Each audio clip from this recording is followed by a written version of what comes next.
Boa noite, Emanuel, ouvintes da Itatiaia. Nesta sexta-feira, 6h13, o Cruzeiro, nesta sexta, marcando a sua retomada das atividades na Toca da Raposa 2. Claro, de forma gradativa, como já havia sido explicado pelo doutor Sérgio Campolina. Hoje, a vez de comissão técnica, a turma do staff do Cruzeiro, né? Ou seja, manutenção, quem vai cuidar dos campos, limpeza, a turma do staff da Toca da Raposa 2, retomando as atividades hoje após a liberação da Prefeitura de Belo Horizonte. Os jogadores são aguardados para o início da próxima semana, também respeitando este protocolo de saúde, também respeitando essa forma gradual no retorno às atividades no Cruzeiro. Mas já é um cenário que vai se abrindo aí para essa retomada do futebol. Amanhã, né, vamos poder assistir futebol. Daqui a pouquinho o Beckler traz a informação em detalhes. Vai ter futebol na Alemanha, o Cruzeiro já se preparando para, quem sabe, daqui um mês, 45 dias, estar em condições de jogar. Se vamos ter jogo ou não, são outros 500, mas o clube vai se preparando. O que está agitado mesmo no Cruzeiro, Emanuel e ouvintes da turma do bate-bola, são os bastidores do clube. Dia 21 teremos eleições, conheceremos o novo presidente, ou Sérgio Santos Rodrigues ou Ronaldo Granata. Também conheceremos o presidente do Conselho Deliberativo, e nesse Conselho Deliberativo vão se sucedendo aí uma série de ações judiciais. Daqueles 30 conselheiros que foram afastados, quase todos já conseguiram o direito de retomar a sua posição de voto, de retomar a sua cadeira no Conselho Deliberativo. Muitas ações vão se sucedendo a partir de uma primeira que deu direito a 3, agora muitos outros já entraram e todos têm conseguido. Inclusive nomes conhecidos, que ficaram muito conhecidos na última gestão, do Gustavo Perrella, filho do Zezé Perrella, o Sérgio Nonato, que foi diretor-geral do clube, enfim, todos eles pleiteando e em grande parte, em grande medida, já recuperando o seu direito a voto. O clube vai trabalhar pensando na comissão eleitoral, colocando esses votos em separados no dia 21 e aí depois computando ou não, conforme decisão judicial, a participação deles, mas certo é que estão ganhando direito, sim, de poder votar na eleição do dia 21, estes conselheiros. Um outro drama do Cruzeiro é a questão financeira. Manchete da turma do bate-bola: o Cruzeiro está tentando reaver um dinheiro da venda do Arrascaeta. Para o torcedor buscar pela memória, o Cruzeiro vendeu o Arrascaeta ainda no ano passado. Essa venda foi feita em 3 parcelas, 51 milhões de reais para ser mais preciso, dividido em 3 vezes. A primeira parcela de quase 30 milhões em janeiro do ano passado, a segunda de 10 milhões e meio em junho e a terceira também de 10 milhões em 15 de dezembro. Tanto essa segunda parcela como essa terceira foram bloqueadas da justiça. Então o Cruzeiro tem aí 20 milhões parados. O que pretende o Cruzeiro?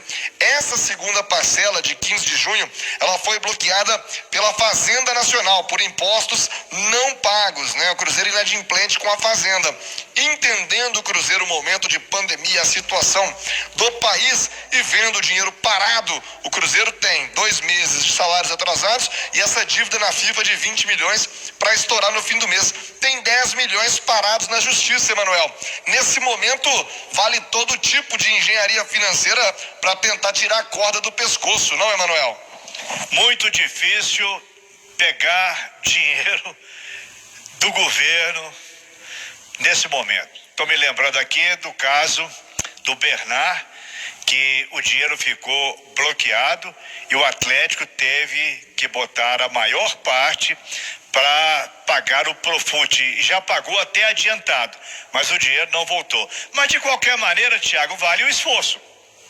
Vale a tentativa, né, Manuel? É aquela história, quem tá olhando a luz no fim do túnel pode ver um trem ou pode ver aquele farolete. De qualquer maneira, pode ser uma salvação e a diretoria do Cruzeiro está tentando, pelo menos, deixar isso tudo encaminhado para esse próximo presidente, deixar situações que, de alguma maneira, podem trazer alguma luz para esse próximo gestor do Cruzeiro, que assume o clube a partir do dia 1º, mas importante lembrar que tanto Ronaldo Granata quanto Sérgio Santos Rodrigues torcedores estão cientes de tudo isso que vem sendo feito pelo Conselho Gestor. Transparência total para que o próximo mandatário do Cruzeiro saiba onde está entrando e saiba quais são as possibilidades reais na tentativa de resolver a saúde financeira do Cruzeiro. Muito disso causado pela última gestão. Ontem nós falávamos na turma do bate-bola a respeito de uma declaração do Ministério Público de Minas Gerais nas redes sociais particulares, digamos assim, a rede institucional do Ministério Público, e nós conseguimos hoje, para conversar com alguém que está ligado diretamente a esta investigação, e por isso nós vamos ouvir aqui na turma do bate-bola o promotor de justiça, o doutor Daniel de Sá Rodrigues, da 11ª Promotoria de Justiça de Combate ao Crime Organizado. Ontem, nesse Twitter, o Ministério Público dizia que em breve poderia ter novidades, mas também citava a dificuldade em virtude da pandemia do coronavírus. Então, doutor Daniel de Sá Rodrigues, gostaria que você desse um panorama de como está a investigação envolvendo a administração passada no Cruzeiro. Por favor, doutor Daniel.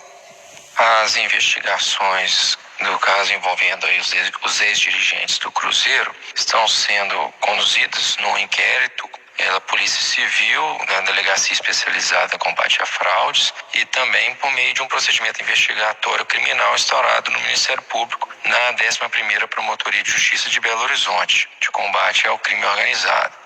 As investigações têm tido um bom andamento, muitas diligências já foram cumpridas, inclusive o ano passado houve uma operação de busca e apreensão, onde foram coletados diversos documentos, computadores, mídias, que também estão sendo analisados. Várias pessoas já foram ouvidas no curso do inquérito policial, e agora as investigações, nesse momento de suspensão da pandemia por causa do coronavírus, estão sendo feitas com ênfase na análise do material já coletado, os documentos, os computadores e outros, até porque há uma certa limitação com oitiva de pessoas, mas muito dessa parte de oitiva já tinha sido feito antes, então a gente acredita que não haverá um prejuízo para as investigações. A análise do material vem sendo feita pela equipe técnica da Polícia Civil e do Instituto de Criminalística, e todas as diligências vêm sendo acompanhadas pelo Ministério Público, pela Promotoria de Justiça, em contato permanente com o delegado Dr. Gustavo, que é o responsável pela presidência do inquérito policial. Perfeito. 6h20, obrigado, doutor Daniel Rodrigues, promotor do Ministério Público, que está à frente desta investigação. Aliás, ontem a Itatiaia tem parceria com o jornal Hoje em Dia, nosso Alexandre Simões, companheiro também aqui da Itatiaia, a CROL, que faz a investigação independente interna no Cruzeiro, já também terminou e entregou esse laudo para o Conselho Gestor. Tem também as medidas internas a serem tomadas. Esta medida do Ministério Público, Polícia Civil, claro, são medidas externas do Ministério Público. 6h21, deixa eu dar uma dica para você agora do Clube Autotruque, uma parceria legal demais da Itatiaia com a Autotruque. Fim de semana chegando, tá de bobeira? Acesse agora clubeautotruque.com.br. Todos os dias você tem uma missão muito divertida, acumula pontos e troca por prêmios. É isso mesmo, então acesse agora clubeautotruque.com.br, faça o seu cadastro, é gratuito, e divirta-se com a gente. Autotruque, a maior e melhor proteção veicular do Brasil. O Léo Figueiredo, o Anderson Moreira começou a traçar o planejamento do elenco para a temporada 2020.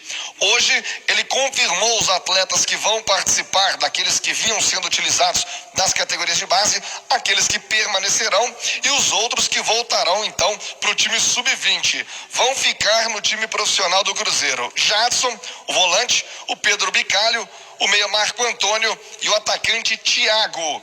O zagueiro Paulo, o lateral direito Valdir e também os atacantes Caio e Alexandre Jesus retornam para o sub-20. Outros jogadores que estavam emprestados, como o Zé Eduardo, que estava no Vila Nova, fez gols com a camisa do Leão do Bonfim, também não sendo aproveitados. Dessa juventude aí, Léo: Jadson, Pedro Bicalho, Marco Antônio e Thiago.